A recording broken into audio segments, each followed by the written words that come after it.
بسم الله الرحمن الرحيم والصلاة والسلام على رسول الله وعلى آله وصحبه أجمعين. Bonjour à tous, très heureux de vous retrouver. Dans la vidéo d'aujourd'hui, nous allons aborder un nouveau concept sur la chaîne, j'ai nommé la foire aux questions.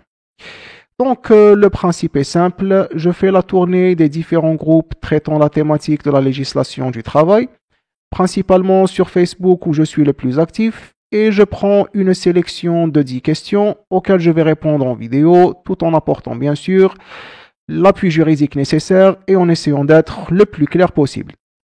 Le but étant de favoriser et de promouvoir l'entraide entre les internautes et le partage de l'information.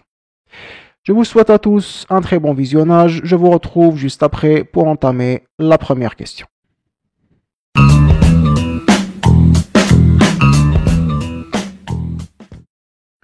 Alors, question de Romy Touati qui se demande ce qu'il faut faire lorsque une employée initialement en congé de maladie décide de déposer une lettre de démission et que quelques jours plus tard, elle envoie une autre lettre à son employeur pour dire qu'elle annule sa démission, c'est-à-dire qu'elle a renoncé à sa décision initiale. Donc, en revenant à la loi numéro 90-11, précisément à l'article 68, donc on peut constater que la démission est un droit reconnu pour tous les travailleurs et que toute démission doit être formulée par le travailleur par écrit et que tout travailleur démissionnaire doit observer une durée de préavis conformément aux clauses contractuelles et ce avant son départ. Bon, jusque-là, je ne vous apprends rien, quoique pour ce qui est du problème exposé dans cette question, eh bien sachez qu'il n'existe aucun encadrement juridique. Donc en fait, en règle générale, lorsqu'on est face à une telle situation, rien n'oblige en fait l'employeur à accepter la démission et rien ne lui interdit non plus de mettre fin à la relation de travail. Donc en fait, si l'employeur décide de mettre fin à la relation de travail, en fait, ce n'est pas interdit étant donné qu'il n'y a pas d'encadrement juridique. Donc il peut lui dire, c'est bon, vous avez déposé votre démission, je dispose d'une preuve écrite que vous m'avez remise. Donc c'est bon, votre démission est validée, vous pouvez quitter l'entreprise à la fin de votre préavis. Mais si l'employeur décide d'être, on va dire, entre guillemets, humain, ben, il pourrait accepter la requête de l'employé en disant, bon d'accord, vous avez peut-être agi sur le coup de la colère, enfin si c'est vraiment ça, ok, y a pas de souci, pour cette fois je passe l'éponge, mais pour la prochaine fois ça sera différent, peut-être. En tous les cas, sur le plan juridique, il n'existe pas de texte abordant cette thématique pour dire ce qu'il faut faire ou ce qu'il ne faut pas faire. Cependant, il existe une jurisprudence qui a abordé ça. Et je vais vous la montrer tout de suite. Donc, la voilà. Comme vous pouvez voir, donc le fait de renoncer à la démission ne peut être valide que si et seulement si l'employeur accepte. Donc, si l'employeur n'accepte pas, la démission est jugée validée et la relation de travail prend fin. Voilà, nous passons maintenant à la question suivante.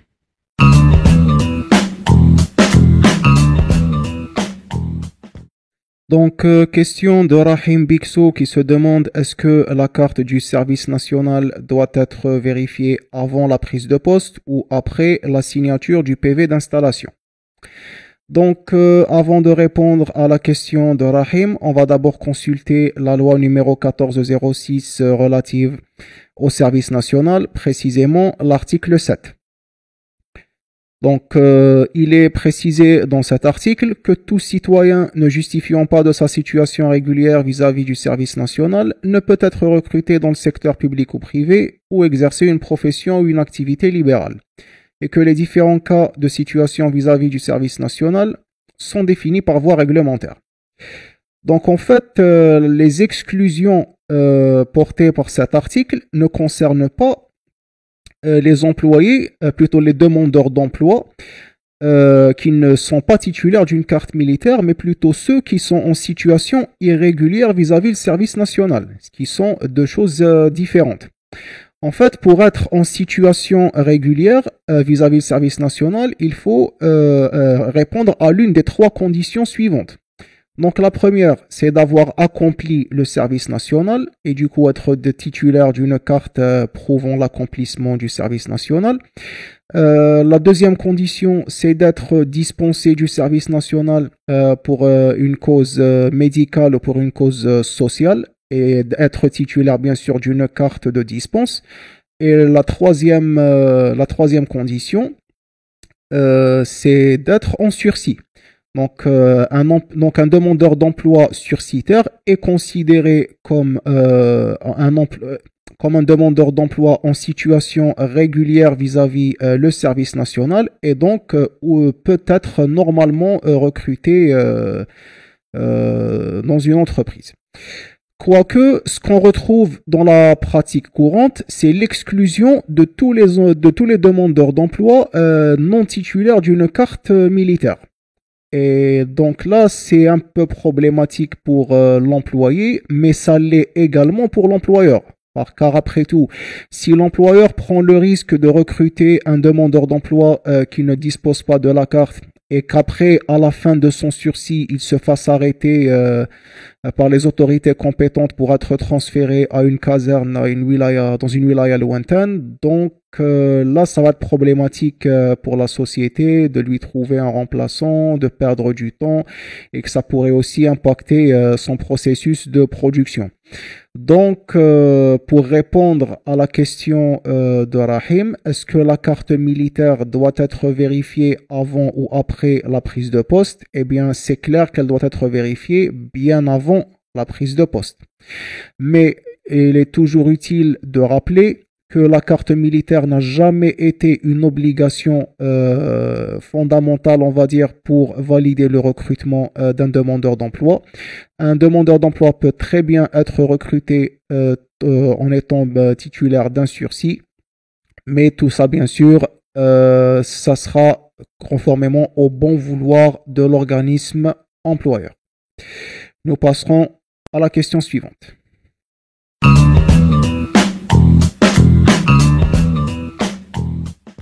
Donc, question de Nihal Nour qui se demande est-ce qu'un employé travaillant au système 3x8 ouvre droit à une indemnisation pour les jours fériés à caractère religieux ou nationaux travaillés.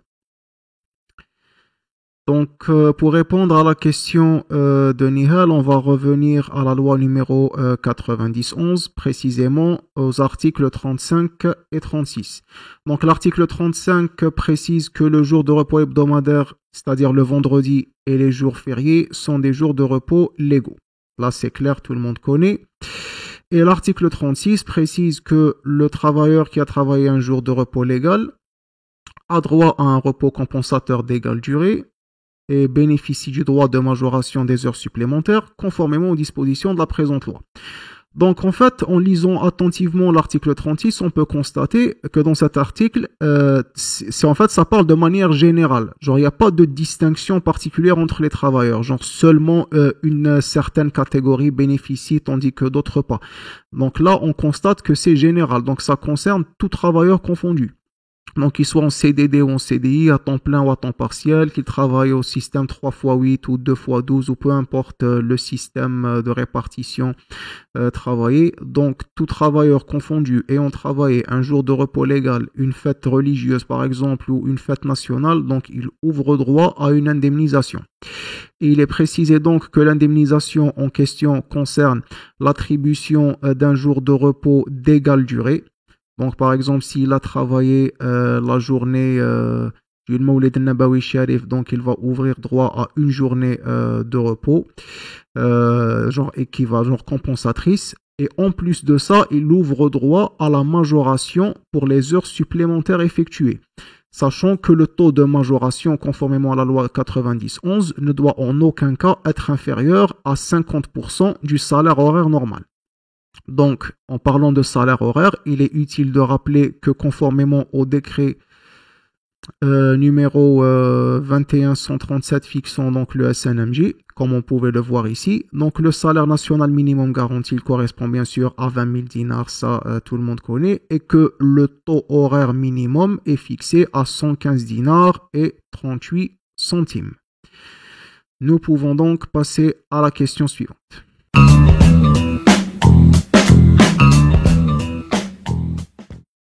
Alors, question de Brahim Idriss Saidi qui se demande est-ce que le fait de travailler de 8h à 16h30 est légal? Donc, pour répondre à la question, nous allons revenir à la loi numéro 90-11 et précisément dans l'article 25. Donc, l'article 25 précise que lorsque les horaires de travail sont effectués sous le régime de la séance continue, l'employeur est tenu d'aménager un temps de pause qui ne peut excéder 1 heure, dont une demi-heure est considérée comme temps de travail. Donc en fait, lorsqu'on commence le travail à 8 heures du matin et qu'on compte 8 heures de travail par jour, donc logiquement, on devrait terminer le travail à 16 heures et non pas à 16h30. Mais en lisant attentivement cet article, on peut bien comprendre que la pause octroyée entre midi et 1 heure n'est pas totalement rémunérée. Donc en effet, seule une demi-heure sont rémunérées. L'autre demi-heure, elle ne l'est pas. Donc, si on compte les heures, par exemple, de 8 heures jusqu'à midi, ça fait 4 heures. De 1 heure jusqu'à 16h30, ça fait 3 heures et demie. Plus une demi-heure rémunérée depuis la pause déjeuner. Donc, ça fait 8 heures et donc le compte est bon. En fait, c'est légal. On va répondre, pour répondre correctement à la question, je vais dire que oui, c'est légal, mais à condition, bien sûr, que la durée hebdomadaire de travail soit respectée, c'est-à-dire 40 heures par semaine. Et je pourrais aussi compléter ma réponse en me fiant à l'article 26 de la même loi qui précise que l'amplitude journalière de travail ne doit en aucune façon dépasser 12 heures. Donc, pour répondre à la question, donc oui, c'est légal, il n'y a pas de souci, il n'y a pas de problème. Donc, vous pouvez bien travailler de 8h à 16h30 tout en étant conforme à la réglementation en vigueur. Question suivante.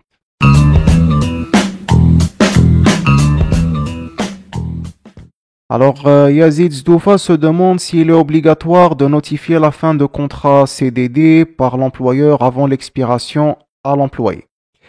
Donc, pour répondre clairement et simplement, je vais dire que non. Donc, en fait, le contrat CDD, la durée, elle est déjà connue à l'avance. Donc, l'employé est censé la connaître, étant donné que c'est lui le titulaire du contrat. Eh bien, pour dire que j'ai un appui juridique, eh ben non, il n'existe aucun texte de loi, ni de décret, ni d'arrêté ayant traité une question similaire. Quoique, il existe une jurisprudence qui a apporté une réponse clairement définie que je vous montre tout de suite. Donc la voilà.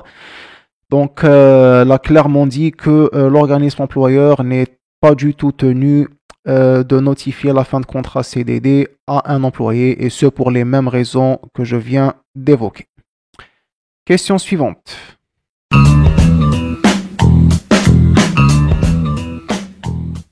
Alors, question de Mouna qui se demande est-ce que les élections parlementaires et les élections locales sont considérées comme des journées de repos légal dans le secteur économique? Eh bien, ce qu'il faut savoir pour répondre à la question, que les jours de repos légaux sont fixés dans la loi numéro 63-278.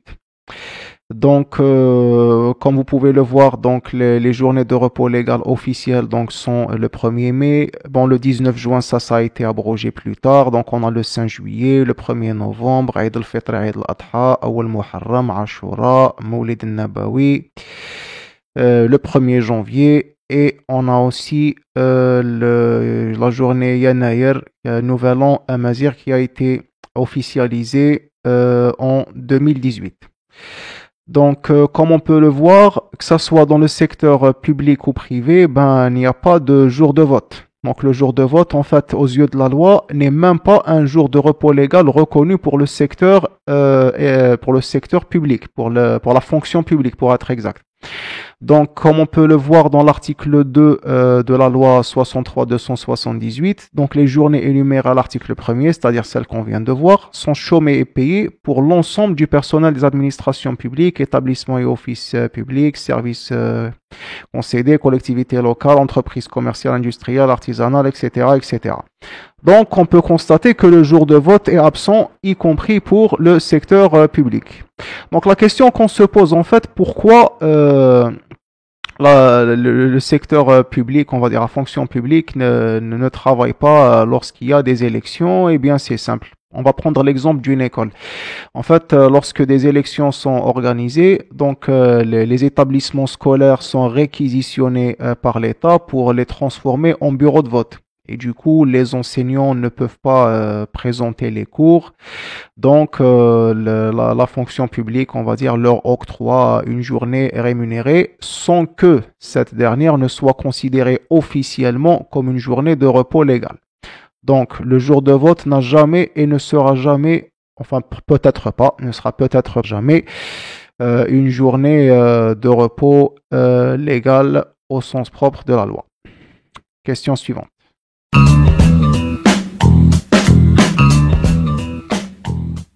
Alors, question de Yazid Boudiaf. Un travailleur incarcéré depuis 6 mois pour une raison personnelle à l'extérieur de l'établissement.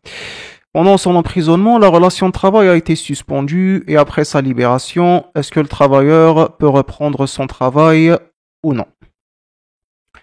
Donc, pour répondre à la question de Yazid, on va se référer à la loi numéro 90-11 modifiée et complétée et précisément à la partie liée à la suspension de la relation de travail. Donc, il est précisé dans l'article 64 que la suspension de la relation de travail intervient de droit par l'effet de plusieurs cas, mais parmi ces cas, on note la privation de liberté du travailleur tant qu'une condamnation devenue définitive n'aura pas été prononcée. Donc, pour faire simple, lorsque un employé est incarcéré, donc il ne va pas directement passer chez le juge, donc il va être emprisonné pour une durée temporaire en attendant d'être jugé et avant la prononciation d'une décision finale de privation de liberté, l'employeur n'aura pas le droit, en vertu de cet article, de mettre fin à la relation de travail. Du coup, la relation de travail sera suspendue en attendant la promulgation de la décision finale du tribunal. Donc, si le juge proclame l'innocence de l'employé, alors c'est bon, ce dernier est libre et peut réintégrer son poste le plus normalement du monde.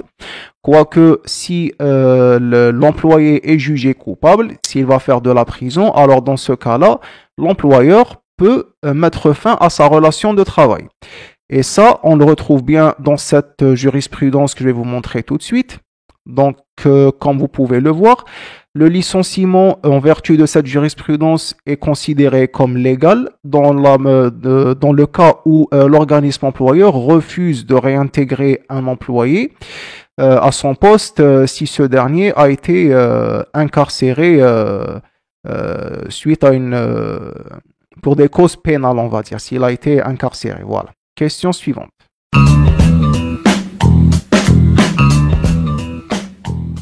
Alors, question de Fouzi Naim Tabbal qui se demande qui est-ce qui paye la prime de scolarité selon le droit algérien. Donc, pour répondre à la question, on va consulter la loi de finances de l'année 1999. Alors, donc, son article 88, voilà ce qu'il prévoit. Donc, il prévoit pas mal de choses, mais parmi ces choses-là, ce qui nous intéresse, c'est ce passage. Donc, les employeurs prennent en charge en totalité la prime de scolarité à compter du 1er janvier 2001 et les allocations familiales à compter du 1er janvier 2002. Donc, cette loi de finances a prévu le basculement du paiement des allocations familiales et de la prime de scolarité du côté des employeurs et non du côté de la CNAS. Mais en 2001, donc, comme on voit la loi de finances complémentaire de l'année 2001 que vous voyez ici, Donc, son article 34 a prévu quelques changements pour ce qui concerne les allocations familiales.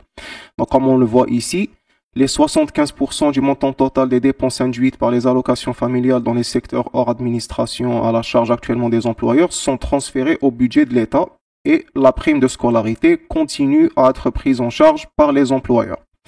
Donc voilà, pour répondre à la question, la prime de scolarité, elle est prise en charge par les employeurs. Donc, est-ce qu'elle est obligatoire ou pas? Ben non, il n'y a aucun article de loi qui oblige les employeurs à attribuer la prime de scolarité. C'est en fait la même chose que l'IPSU, c'est-à-dire l'indemnité pour salaire unique. En fait, l'indemnité pour salaire unique, elle était autrefois à la charge de la CNAS et qui a été retirée à travers le temps, qui a été transférée aux employeurs. Mais bien sûr, ça ne reste aucune... l'attribution en fait de la dite prime n'est nullement obligatoire. Donc ça reste soumise à des conventions collectives. Donc s'il existe une convention collective dans l'entreprise qui prévoit l'attribution du salaire unique ou de la prime de scolarité, ben c'est bon, il n'y a pas de souci, mais si ce n'est pas prévu, donc rien n'oblige de l'employeur de le faire. Quoique, pour la prime de scolarité, il y a une différence par rapport à l'indemnité de salaire unique. La prime de scolarité, son montant est connu. Donc l'État a fixé en 2019, si ma mémoire est bonne, un montant de 3000 dinars par enfant. Quoique, pour ce qui est de l'indemnité de salaire unique, le montant n'est pas fixé, donc ça reste soumis aux négociations collectives. Question suivante.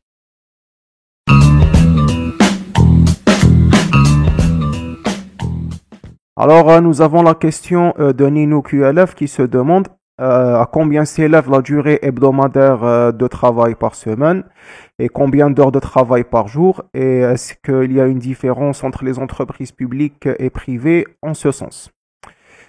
Donc, pour répondre à la question, on va se référer à l'ordonnance numéro 9703 fixant la durée légale de travail. Donc, comme on peut le voir dans son article 2, la durée légale hebdomadaire du travail est fixée à 40 heures dans les conditions normales de travail. Et elle est répartie sur un minimum de 5 jours ouvrables. Donc, ce qu'on peut remarquer en lisant cet article, c'est que la durée hebdomadaire, elle est fixée par semaine et non pas par jour. Donc, pour ce qui concerne la répartition par jour, il faut tenir compte d'un critère essentiel, plutôt de deux critères. Alors, le premier critère, c'est celui-ci. Il faut que la durée légale soit répartie sur un minimum de 5 jours ouvrables, c'est-à-dire pas moins de 5 jours. Donc on n'a pas le droit de faire travailler, de répartir les 40 heures hebdomadaires sur une durée inférieure à 5 jours par semaine. Ça c'est le premier point. Et le second point, celui qui est cité dans la loi 90-11 modifiée et complétée, il faut toujours laisser une journée de repos hebdomadaire obligatoire. Donc dans la règle générale, ce jour de repos, c'est le vendredi. Donc, pour faire simple, la durée légale de travail, donc elle ne doit pas être inférieure à 5 jours par semaine et elle ne doit pas dépasser 6 jours. Donc si elle dépasse 6 jours, c'est-à-dire qu'on n'a pas attribué de journée de repos légal pour les employés. Donc pour ce qui concerne la répartition journalière, ben, l'employeur il est libre. Donc s'il veut opter pour un système à 5 jours ouvrables, ce qui est dans la majeure partie des cas, c'est ce qu'on trouve dans la pratique courante, eh bien il peut faire une répartition de 8 heures de travail par jour pendant 5 jours. Donc ce qui fait 8 fois 5, 40, donc le compte est bon. Mais s'il décide d'opter pour un système à 6 jours ouvrables par semaine, c'est aussi légal. Donc, par exemple, il peut les faire travailler ses employés de 8h à 16h30 le samedi et le dimanche, de 8h à midi le lundi, de 8h à 16h30 pour le mardi et le mercredi, et de 8h à midi le jeudi, ce qui fait donc un total de 40 heures par semaine, et le compte est aussi bon. Donc voilà, et en ce qui concerne cette ordonnance, en fait, elle s'applique au secteur public et au secteur privé. Donc ça soit à la fonction publique et au secteur économique, privé soit-il ou public. Donc et là, on le retrouve bien dans l'article 3, qui prévoit que l'aménagement et la répartition des horaires de travail à l'intérieur de la semaine sont déterminés par les conventions ou accords collectifs. Là, c'est pour le secteur économique public ou privé. Et dans le secteur et les institutions des administrations publiques, c'est-à-dire dans la fonction publique, ils sont déterminés par voie réglementaire. Question suivante.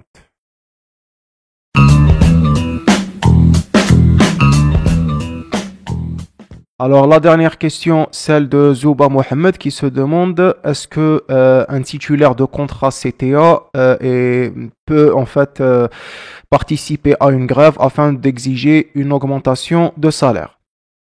Donc avant de répondre à la question, on va d'abord se renseigner sur le système CTA. En fait, comment ça se passe? En fait, pour le système CTA, l'employeur recrute le primo-demandeur d'emploi, c'est-à-dire le demandeur d'emploi n'ayant jamais travaillé. Il lui octroie un contrat de travail au sens de la loi numéro 90-11 modifiée et complétée. Et en ce sens, et le fait qu'il ait bénéficié de ce contrat, donc ce dernier va ouvrir droit aux mêmes avantages que octroyés aux travailleurs initialement recrutés sans être passés par le système CTA. Donc en fait, en échange de ce recrutement, en échange du recrutement de ce primo-demandeur d'emploi, l'État octroie à l'organisme employeur une subvention mensuelle dont le montant varie selon selon le niveau d'études de l'intéressé. Donc par exemple, si ma mémoire est bonne pour un universitaire, donc la subvention mensuelle s'élève à 12 000 dinars par mois pour une durée de 3 ans, si ma mémoire est bonne aussi. Donc voilà, et ceci on le retrouve bien dans le modèle type arrêté par le ministère chargé de l'emploi. On va le voir tout de suite. Donc voici le modèle d'un contrat CTA. Attendez, je vais remonter un peu plus haut. Voilà. Déjà, on peut constater au tout début que ce contrat est signé entre le directeur de l'emploi de Wilaya et l'organisme employeur. Donc ces deux parties s'arrangent entre elles pour que l'employeur recrute le primo-demandeur d'emploi et en échange lui octroie une subvention mensuelle. Voilà, dont le montant varie, comme j'ai dit tout à l'heure, selon le niveau d'études. Donc, et on le retrouve bien ici. Donc, l'employeur conclut avec madame ou monsieur bénéficiaire d'un contrat insertion des diplômés. Voilà, un contrat de travail conformément à la législation et à la réglementation en vigueur. Voilà. Donc, maintenant qu'on a compris comment fonctionne le système CTA, maintenant on va revenir à la grève. Donc, étant donné qu'un employé recruté dans le cadre du système CTA est considéré comme un employé normal, entre guillemets, alors il ouvre également droit à l'exercice de la grève. Sachant que le droit de grève n'est pas un droit comme les autres, c'est un droit constitutionnel. Et là, on peut le voir dans l'article 70 de la Constitution. On peut constater que la grève est un droit reconnu et il s'exerce dans le cadre de la loi. Donc la loi, elle peut interdire ou limiter l'exercice dans certains domaines, notamment dans la défense nationale ou dans les services de sécurité ou d'autres activités publiques jugées vitales pour la nation. Mais cette restriction n'a jamais concerné les travailleurs contractuels, c'est-à-dire bénéficiaires d'un contrat CDD ou CTA ou n'importe quel type de contrat. Elle n'a jamais posé de restriction concernant la durée de travail, c'est-à-dire un travailleur à temps partiel peut très bien participer à une grève, tant que cette dernière, bien sûr, a été lancée dans un cadre légal. Donc, pour revenir au cadre légal de la grève, voici l'essentiel qu'il faut connaître. Donc, en nous fiant à la loi numéro 90-02 relative au règlement des conflits collectifs de travail et à l'exercice du droit de grève, l'article 32 prévoit que la grève est exercée dans le cadre du respect des dispositions de la présente loi. Le droit de grève qui est exercé dans le respect de la loi, eh bien, il est jugé conforme et du coup, le travailleur gréviste, il est protégé par la loi. Donc, oui, si un travailleur en CTA décide de participer à une grève tant que cette dernière a été organisée dans un cadre légal, eh bien, ça fait de lui un travailleur protégé et il est conforme à la loi. Et la grève déclenchée dans des conditions normales, entre guillemets, ne rend pas la relation de travail, mais plutôt elle va la suspendre. Donc le travailleur, il est suspendu momentanément durant la grève, puis il est réintégré à son poste dès que les choses se seront arrangées. Donc, pour donner une réponse définitive, est-ce qu'un employé en CTA ouvre droit à l'exercice du droit de grève pour demander une augmentation de salaire? La réponse est oui, tant que bien sûr la grève est exercée dans un cadre légal. Cependant, je vais compléter ma réponse en posant une autre question. Est-ce que c'est recommandé pour lui de recourir à la grève dans de telles circonstances? Eh bien, selon moi, la réponse est non. Ce n'est pas recommandé. Pourquoi? Parce qu'en sa qualité de travailleur contractuel, ça fait de lui un employé fragile. Et du coup, s'il participe à une grève, il faut logiquement s'attendre à des représailles de la part de l'organisme employeur. Parce qu'en effet, si cet employé espère décrocher un CDI à la fin de son contrat, ben ce n'est pas en faisant grève que ça va aboutir. Donc, est-ce que c'est recommandable? Non. Mais si c'est légal, oui, c'est légal. Donc voilà, c'était la réponse à la 10e et dernière question de cette sélection. Donc cette vidéo touche à sa fin. Donc si ce concept vous a plu, ben, n'hésitez pas à me le dire en commentaire. N'hésitez pas à partager, à commenter et à vous abonner à la chaîne si le contenu vous plaît. Je vous dis à très bientôt pour une prochaine vidéo. Prenez soin de vous. Wassalamu alaikum wa rahmatullahi ta'ala wa barakatuh.